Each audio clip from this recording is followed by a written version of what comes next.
وَلَقَدْ أُوحِيَ إِلَيْكَ وَإِلَى الَّذِينَ مِن قَبْلِكَ لَئِنْ أَشْرَكْتَ لَيَحْبَطَنَّ عَمَلُكَ وَلَتَكُونَنَّ مِنَ الْخَاسِرِينَ بَلِ اللَّهَ فَاعْبُدْ وَكُن مِّنَ الشَّاكِرِينَ وَمَا قَدَرُوا اللَّهَ حَقَّ قَدْرِهِ وَالْأَرْضُ جَمِيعًا قبضته يوم القيامة والسماوات مطويات بيمينه سبحانه وتعالى عما يشركون۔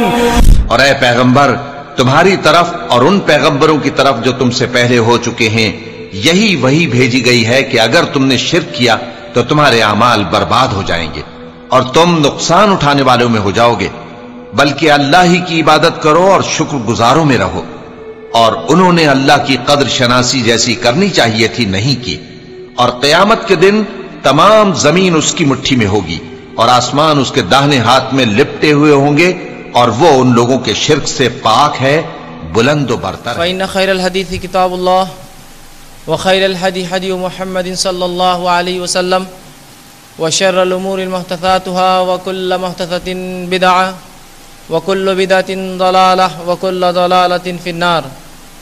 أعوذ بالله من الشيطان الرجيم، بسم الله الرحمن الرحيم، الحمد لله الذي هدانا لهذا والصلاة والسلام على خاتم النبيين والمرسلين، رب اشرح لي صدري ويسر لي أمري واحلل عقدة من لساني يفقهوا قولي، أما بعد۔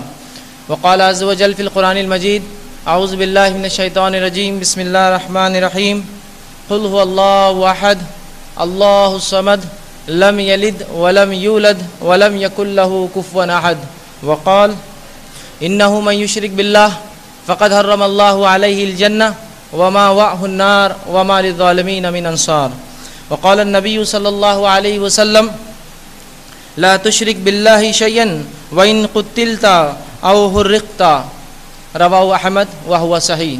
اما بعد، تمام تعریفیں اس اللہ عز و جل کے لیے لائق و زیبا ہے جو تمام جہانوں کا بنانے والا اور اسے پالنے والا ہے، اور درود و سلام اس کے آخری نبی محمد صلی اللہ علیہ وسلم پر۔ الحمدللہ ہم سب یہاں اس 10 روزہ کانفرنس کی دوسری نشست میں جمع ہوئے ہیں، اور میں آپ سب کا استقبال اسلامی طرز سے کرتا ہوں۔ السلام علیکم ورحمۃ اللہ وبرکاتہ۔ آج انشاءاللہ العزیز جس عنوان پر چند باتیں آپ کے سامنے میں رکھوں گا، یوں تو وہ عنوان بہت زیادہ اہمیت کا حامل ہے، بلکہ تمام دین اور تمام اسلام، تمام اعمال اور تمام چیزوں کی بنیاد اسی چیز پر، اسی عقیدے پر ہے، اور یہ عنوان عقیدے سے تعلق رکھتا ہے، جو کہ آپ کے سامنے رکھا گیا کہ شرک اور توحید اور شرک کے تعلق سے مختصر سی چند باتیں آج رکھوں گا۔ مختصر اس لیے کہہ رہا ہوں کہ اس کے لیے وقت بہت درکار ہے کہ اس عنوان کو میں تفصیل سے رکھوں۔ بہرحال آج اس مختصر سے وقت میں چند جھلکیاں اس عنوان کے تعلق سے، اس کی اہمیت کے تعلق سے، اور اس کے تعلق سے جو برائیاں ہم میں پائی جاتی ہیں اس کے تعلق سے رکھنے کی مختصر سی ایک چھوٹی سی کوشش کروں گا۔ جیسے کہ ایک سورت میں نے آپ کے سامنے تلاوت کی خطبے میں، اور ایک آیت تلاوت کی۔ سورت میں سمجھتا ہوں اتنی عام ہے جو ہم سب نے سنی ہے، بار بار سنتے ہیں، اور میں سمجھتا ہوں اکثر و بیشتر تمام کو یہ یاد بھی ہوں گی۔ سورہ اخلاص جو قرآن کی 112 نمبر کی سورت ہے، اس میں 4 آیتیں ہیں۔ اس سورت کا شان نزول میں سمجھتا ہوں ہر شخص جانتا ہے جو قرآن کو کبھی نہ کبھی یا کسی جگہ تفسیر سنا ہوگا کہ یہ سورت کی کیا اہمیت ہے، یہ سورت کا شان نزول کیا تھا۔ رسول اللہ صلی اللہ علیہ وسلم سے چند مشرکین، یا کہ روایت میں اہل کتاب، بہرحال جو بھی معاملہ رہا ہو، چند لوگ جو مشرکین میں سے تھے یا جو اللہ کے ساتھ شرک کرتے تھے، وہ آئے اور کہا ہے محمد صلی اللہ علیہ وسلم ہمارا معبود ایسا ایسا اور ایسا ہے، آپ کا اللہ کیسا ہے؟ جس معبود کی طرف آپ لوگوں کو بلاتے ہیں، جس کی دعوت آپ لوگوں کو دیتے ہیں، وہ معبود کیسا ہے؟ ذرا اس کا تعارف ہمیں دیجئے، انٹروڈکشن دیجئے، بتائیے اس کے تعلق سے کچھ۔ اب رسول اللہ صلی اللہ علیہ وسلم خود کے دل سے تو کوئی بات نہ کہتے، فوراً رسول اللہ صلی اللہ علیہ وسلم پر وحی نازل ہوتی ہے اور حکم آیا قل هو اللہ احد۔ اور یہ جتنی صورتیں ہیں یا قرآن کی جتنی آیتیں ہیں جو اس لفظ قل سے شروع ہوتی ہے، یہ اپنے آپ میں ایک دلیل ہے کہ یہ کتاب رسول اللہ صلی اللہ علیہ وسلم کی لکھی ہوئی کتاب نہیں ہے، کوئی حکم دے رہا ہے کہو۔ اگر میں آپ سے پوچھوں آپ کا نام کیا ہے تو آپ کہیں گے میرا نام عبداللہ ہے، عبدالسلام ہے، عبد الرحمن ہے، یہ نہیں کہیں گے کہو عبد الرحمن۔ یہ کہو عبد الرحمن وہ کہیں گا جس بچے کو آپ کہنے لگا ہے کہو بیٹا آپ کا نام عبد الرحمن ہے۔ تو یہاں رسول اللہ صلی اللہ علیہ وسلم پر جب بھی ایسی وحی، ایسی صورتیں، ایسی آیتیں آتی ہیں، یہ دلیل ہے کہ رسول اللہ اپنے دل سے کوئی بات نہ کہتے، حکم آتا تھا تو حکم آیا آسمان سے کہو۔ سوال تھا رب کے تعلق سے، جواب آیا رب کی طرف سے کہ کہہ دو میں کیسا ہوں. سوال کرتے میرے لوگ تم سے میرے تعلق سے کہو هو اللہ احد، وہ اللہ ایک ہے. جواب دیا جا رہا ہے. سوال تھا تمہارا رب کیسا ہے، جواب آیا کہو وہ اللہ ایک ہے. قل هو اللہ احد اللہ الصمد، اللہ بے نیاز ہے، اس کو کسی چیز کی غرض نہیں ہے، تمام مخلوقات کو پیدا کرنے کے بعد بھی بے نیاز ہے. لم یلد ولم یولد، اس نے کسی کو پیدا نہیں کیا، اس سے کوئی پیدا نہیں ہوا اور وہ کسی سے پیدا نہیں ہوا. مطلب نہ اس کو لڑکا ہے نہ لڑکی ہے، ماں ہے نہ باپ ہے نہ بیوی ہے. ولم یکن لہ کفوا احد، اور اس جیسا دوسرا کوئی نہیں ہے. تو اس صورت نے وضاحت کر دی رب کیا ہے، رب کیسا ہونا چاہیے، رب کی خصلتیں اور خصوصیتیں کیا ہے. پہلی آیت میں احد ایک ہونا، اور آخری آیت میں اس جیسا دوسرا نہیں ہونا، جس کو کہیں گے once of God and uniqueness, ایک اور دوسرا نہیں ہونا اس جیسا. تو یہاں اللہ رب العزت نے تعارف دے دیا. جہاں تک معاملہ شرک کا ہے، دوسری آیت جو خطبے میں نے تلاوت کی وہ شرک کے تعلق سے تھی. اللہ رب العزت نے سورہ مائدہ سورہ نمبر 5 آیت نمبر 72 میں فرمایا انہ من یشرک باللہ، جو اللہ کے ساتھ شرک ٹھہرائے، اللہ کے ساتھ برابر ٹھہرائے، اللہ کے برابر کسی کو سمجھے، چاہے اس کے عبادت میں ہو یا اس کی ذات میں ہو، اس کے رب ہونے میں ہو، نام و صفت میں ہو، تو اللہ رب العزت فرمایا انہ من یشرک باللہ، جو اللہ کے ساتھ کسی کو شریک کرے گا فقد حرم اللہ علیہ الجنہ، اللہ نے اس کے لیے جنت کو حرام کر دیا. ومأواہ النار، اس کا ٹھکانہ جہنم کی آگ ہے. وما للظالمین من انصار، اور ایسے ظالموں کو قیامت دن کوئی مددگار نہیں ملنے والا ہے. تو یہاں اس آیت میں اس صورت کی اللہ رب العزت نے وضاحت کر دی. پہلے تو اپنا تعارف دے دیا سورہ اخلاص میں، اور آخری میں کہہ دیا شرک کو اللہ معاف نہیں کریں گا. تو میں سمجھتا ہوں اس عنوان کی اہمیت اس سے واضح ہو گئی. جو دو آیتیں یا ایک صورت اور ایک آیت آپ کے سامنے میں نے رکھی کہ توحید کیا ہے اور جو ہے شرک کیا ہے، اس کے تعلق سے جو ہے چند باتیں اور آپ کے سامنے آج رکھنے کی کوشش کروں گا. ایک حدیث میں نے آپ کے سامنے رسول اللہ صلی اللہ علیہ وسلم کی حدیث رکھی. حدیث کے الفاظ میں رسول اللہ فرماتے ہیں لا تشرک باللہ، کہ تو اللہ کے ساتھ شرک نہ کرنا. حکم دیتے اپنے اصحاب کو لا تشرک باللہ، تو اللہ کے ساتھ شرک نہ کرنا. اور آگے فرمائے شیئن، کسی چیز کو شریک نہ کرنا. اور پھر فرماتے وَإِن قُتِلْتَ، تجھے چاہے قتل کر دیا جائے. اور آگے فرمائے أَوْ حُرِّقْتَ، چاہے تجھے جلا دیا جائے. تو رب کے ساتھ کسی کو شریک نہ کرنا، چاہے تجھے قتل کر دیا جائے یا تجھے جلا دیا جائے، تو رب کے ساتھ کسی کو شریک نہ ٹھہرانا. احمد نے اس کو روایت کیا. تو اس حدیث سے بات واضح ہوتی ہے رسول اللہ صلی اللہ علیہ وسلم نے اس عنوان کو کتنی اہمیت دی. اور توحید کیا ہے، توحید کس کو کہتے ہیں. بہت سی بار یہ ہوتا ہے، میں کسی کے تعلق سے بدگمانی نہیں رکھ رہا ہوں، لیکن ایک بات بتا رہا ہوں. بہت سی بار یوں ہوتا ہے کہ جب توحید کی بات لوگوں کے سامنے رکھی جاتی ہے، لوگ کہتے ہیں توحید ہے کیا. پہلی بار سنا ہم نے یہ لفظ تو کسی کے منہ سے، یہ تو کوئی نئی بات دکھ رہی ہے. شاید نئی جماعت کا تعلق ہے ان لوگوں سے، ان لوگوں کا نئی جماعت سے جو نئی باتیں کرتے ہیں. توحید ہے کیا، ہم نے تو کبھی نہیں سنی توحید کیا ہے. یاد رکھیے توحید دین اسلام کی بنیاد ہے. اگر وہ واقعہ آپ کو یاد ہوں گا جس میں بلال رضی اللہ عنہ کو جو مشرکین مکہ یا مشرک کے شرارتی قسم کے نوجوان پکڑتے اور گلے میں رسی ڈالتے اور گرم ریت پر لٹا دیتے اور سینے پر پتھر رکھتے، جو الفاظ بلال کہتے وہ احد اور احد کے تھے، وہ ایک ہے اور وہ ایک ہے. یہی توحید ہے، احد ایک ہونا اس رب کا. جب وہ مشرک کہتے کہ اللہ کے ساتھ شریک کرو تو بلال کہتے احد. یہ حدیث آپ نے بار بار سنی ہے، وہ ایک ہے، احد وہ ایک ہے. تو یہاں توحید اسی سے لفظ آتا ہے، اللہ کو ایک ماننا. توحید کہتے ہیں عربی زبان میں، وحدہ سے لفظ آتا ہے، اسی سے لفظ واحد بھی آتا ہے، ایک، نمبر 1 جس کو کہتے ہیں عربی میں. اس کا معنی ہوتا ہے ایک کرنا. شرعی اصطلاح میں جب میں توحید کہوں گا تو رب کو ایک ماننا، یہ اس کا معنی ہوتا ہے توحید کا. تو بہت سی بار لوگ توحید جانتے نہیں، توحید کیا ہے، کسے توحید کہتے ہیں. تو توحید کہتے ہیں رب کو ایک ماننا، اس کے رب ہونے میں، اس کی نام و صفت میں، اس کی عبادت میں اور تمام چیزوں میں، اس کی ذات کے اعتبار سے. یہ ہے توحید. اب آئیے اس عنوان کی اہمیت کیا ہے، ورنہ اگر اس کی اہمیت واضح نہ ہوئی تو لوگ سمجھتے ہیں یہ کیا چیز ہم کو بتا دی گئی. تو آئیے اس عنوان کی اہمیت دیکھتے ہیں. رسول اللہ صلی اللہ علیہ وسلم کی زندگی سے چند واقعات رکھتا ہوں آپ کے سامنے جو صحیح حدیث کے اندر آتے ہیں. اور پہلا واقعہ جو آپ کے سامنے رکھوں گا توحید کی اہمیت کے تعلق سے، یہ اس شخص کے تعلق سے ہے جس کے تعلق سے ہم سب کی ماں عائشہ رضی اللہ عنہا نے رسول اللہ صلی اللہ علیہ وسلم سے سوال کیا. بڑی مشہور حدیث ہے یہ بھی. ماں عائشہ رضی اللہ عنہا کے تعلق سے ایک روایت آتی ہے کہ انہوں نے ایک بار رسول اللہ صلی اللہ علیہ وسلم سے سوال کیا اور پوچھا اللہ کے رسول، اے اللہ کے رسول، عبداللہ بن جدان کہاں جائیں گا، عبداللہ بن جدان کا کیا ہوگا. اب سمجھ جائیے، جب ماں عائشہ رضی اللہ عنہا کسی کے تعلق سے سوال کر رہی ہے، کوئی عام شخصیت تو نہ ہوں گی، سوال ہو رہا ہے کہاں جائیں گا، اس شخص کا کیا ہوگا، اور اس کے مرنے کے بعد یہ سوال ہوا۔ رسول اللہ صلی اللہ علیہ وسلم فرماتے ہیں، اے عائشہ، عبداللہ بن جدعان جہنم میں جائیں گا، اس لیے کہ اس نے اپنے رب سے کبھی یہ نہیں کہا اے رب میرے گناہوں کو معاف کر، مطلب کبھی ایمان نہیں لایا اور ایمان کے بعد اپنے رب سے توبہ نہیں کی، اس بنیاد پر عبداللہ بن جدعان جہنم میں جائیں گا، جنت میں نہیں جائیں گا۔ اب یہ عبداللہ بن جدعان ہے کون جس کے تعلق سے سوال ہو رہا ہے؟ آئیے عبداللہ بن جدعان کی شخصیت بتا دوں۔ مسلم کی روایت ہے، عبداللہ بن جدعان وہ شخص تھا، اور سیرت کی اور تاریخ کی واقعات آپ جانتے ہیں، عبداللہ بن جدعان وہ شخص تھا جو بہت سخی انسان تھا۔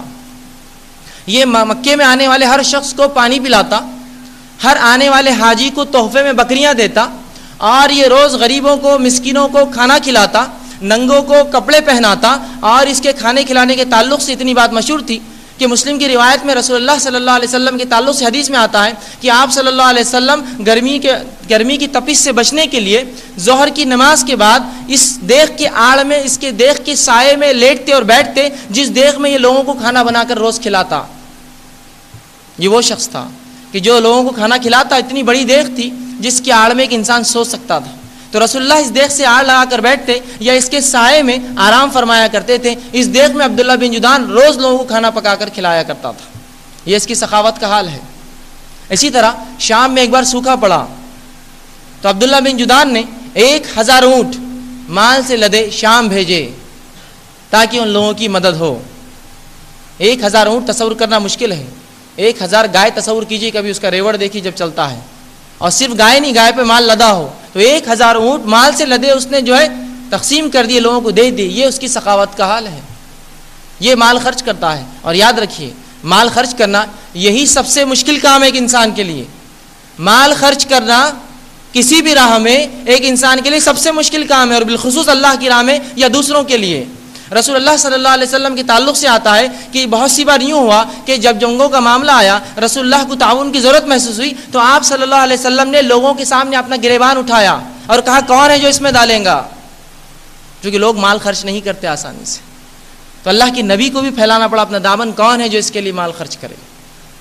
تو عبداللہ بن جدعان وہ مال خرچ کر رہا ہے، لوگوں پر پانی پلاتا ہے، بکریاں تحفے میں دیتا ہے، سوکھا پڑ رہا ہے تو 1000 اونٹ بھیجے جا رہے ہیں، اور ہر ننگی کو کپڑا پہناتا ہے اور لوگوں کو کھانا کھلاتا ہے۔ یہ ہے عبداللہ بن جدعان۔ اس کے تعلق سے سوال ہو رہا ہے اللہ کے رسول کہاں جائیں گا، کہاں جہنم میں جائیں گا، جنت میں نہیں جائیں گا۔ کیوں؟ تو کبھی ایمان نہیں لایا اور یہ نہیں کہا میرے رب مجھے معاف کر۔ یہ ہے توحید، ایمان نہیں لایا اس نے، ایک اللہ کو نہیں مانا اس نے، گو اللہ پر اس کا یقین ایمان تھا لیکن ویسا نہیں تھا جیسا حق تھا اس کا۔ مشرکین مکہ بھی اللہ کو مانتے تھے، یاد رکھیے اس زمانے کی۔ آئیے دوسرا واقعہ رسول اللہ کے زمانے سے دیکھیے توحید کی کیا اہمیت ہے۔ ابو طالب، یہ شخصیت کسی تعارف کی محتاج نہیں ہے، ہر سیرت کا طالب علم ابو طالب کے تعلق سے جانتا ہے۔ یہ رسول اللہ صلی اللہ علیہ وسلم کے چچاؤں میں سے ایک چچا ہے، اور یہ وہ چچا ہے جو ایمان نہیں لایا، لیکن اس شخص نے رسول اللہ صلی اللہ علیہ وسلم کی ہر ممکن مدد کی، مال سے مدد کی، مال سے مدد کی، اپنا جو اثر اور رسوخ تھا اسے رسول اللہ کی مدد کی۔ رسول اللہ صلی اللہ علیہ وسلم کو جب تک ابو طالب حیات تھے کسی کی ہمت نہ ہوئی کہ آپ کو کچھ کر سکے۔ یہ ابو طالب کے انتقال کے بعد کے واقعات ہیں، جو آپ پر کوئی وجڑی لا کے رکھتا ہے، یا آپ کے گلے میں کوئی جو ہے کپڑا ڈال کر کھینچتا ہے، یا کوئی آپ کو برا بھلا سلوک کرتا ہے، یہ سب ان کے انتقال کے بعد ہوا۔ کسی کی مجال نہ تھی، لوگ دوسرے صحابہ کو تکلیف دے رہے ہیں، بلال کو راستے میں گھسیٹا جا رہا ہے، سمیہ کو قتل کیا جا رہا ہے، شہید کیا جا رہا ہے عنہا، اور یاسر اور عمار کے حالات برے سے برے ہیں، اور صحابہ کے حالات بد سے بدتر ہیں، کوئی بخشا نہیں جاتا ہے، رسول اللہ کی طرف کوئی نظر بھی نہیں اٹھاتا ہے، اس لیے کہ اگر محمد صلی اللہ علیہ وسلم کو کوئی دھکا پہنچایا قریش ہمارے خلاف ہوں گے، اس لیے کہ ابو طالب کی مدد اس شخص کے نوجوان کے پیچھے ہے۔ یہ ابو طالب کی شخصیت تھی، رسول اللہ کی پوری مدد کی، ہر ممکن کوشش کی، حتیٰ کہ روایتوں میں آتا ہے کہ جب رات ہوتی اور رسول اللہ صلی اللہ علیہ وسلم سوتے، ابو طالب آ کر رسول اللہ کو اٹھا کر دوسری جگہ سلاتے کہ اگر دشمن رات میں دیکھ کر گیا ہوں گا کہ محمد صلی اللہ علیہ وسلم کہاں سوئے ہیں تو میں رات میں جگہ بدل دوں اور میرا بیٹا مارا جائے، اس شخص محمد صلی اللہ علیہ وسلم پر آشنا ہے۔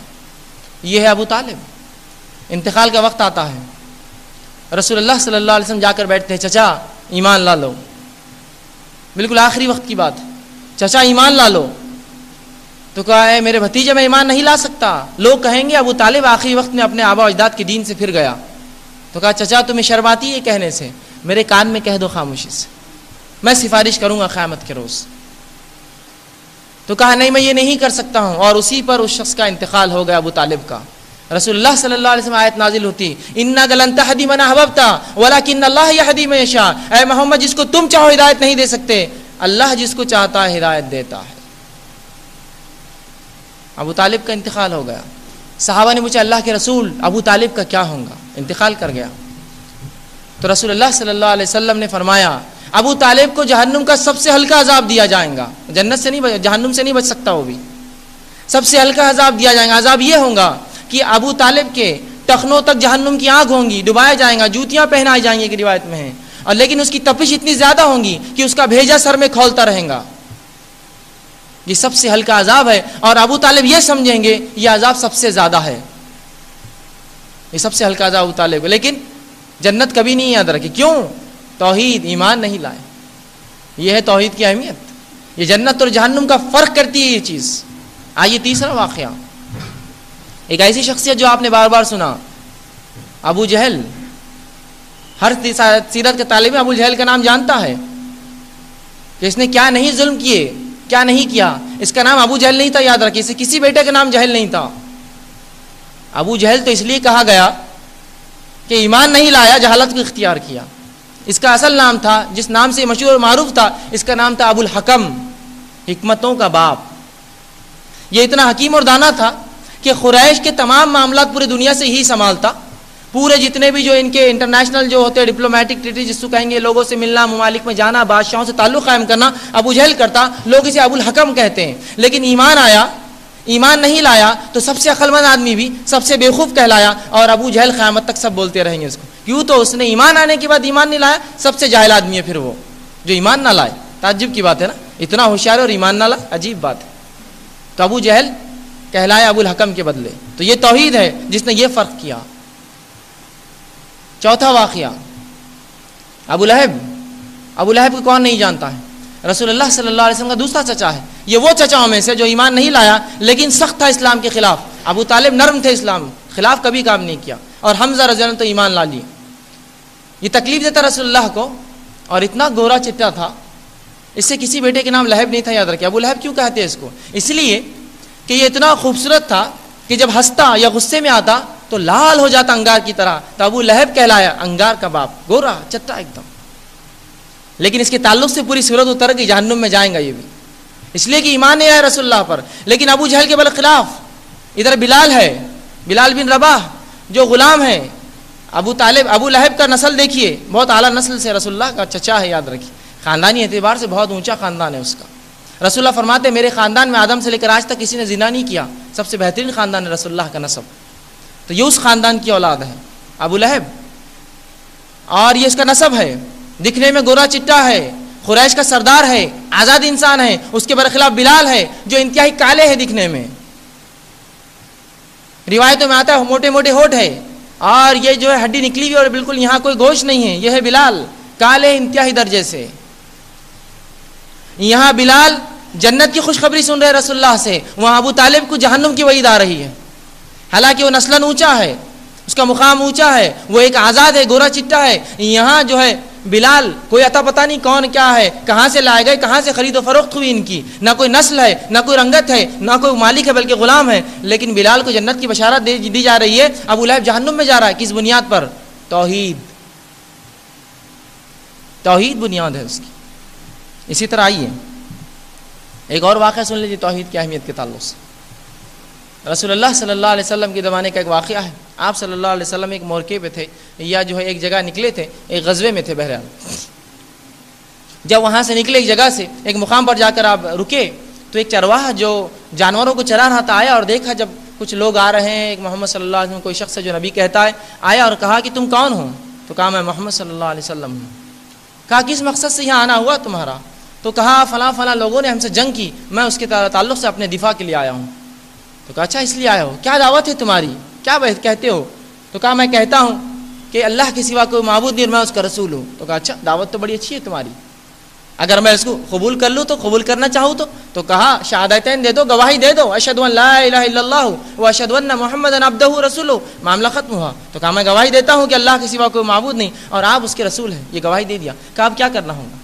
تو کہا اب تجھ پہ جو ہے یہ عمل فرض ہے، جس عمل کے لیے میں نکلا ہوں تجھ پر جہاد فرض ہے، اپنا دفاع فرض ہے، برائی کو اس معاشرے سے نکالنا اب تجھ پر فرض ہے. تو کہا اچھا بکریوں کو کیا کروں؟ تو کہا بکریوں کو چھوڑ دے، گھر کی طرف چلی جائیں گی. بکریوں کو دھکا دے کر بستی کی طرف چھوڑ دیا اور آ گیا اور اللہ کے رسول صلی اللہ علیہ وسلم کے ساتھ شامل ہو گیا اور دوپہر ہونے سے پہلے شہید کر دیا گیا، مار دیا گیا، قتل ہو گیا.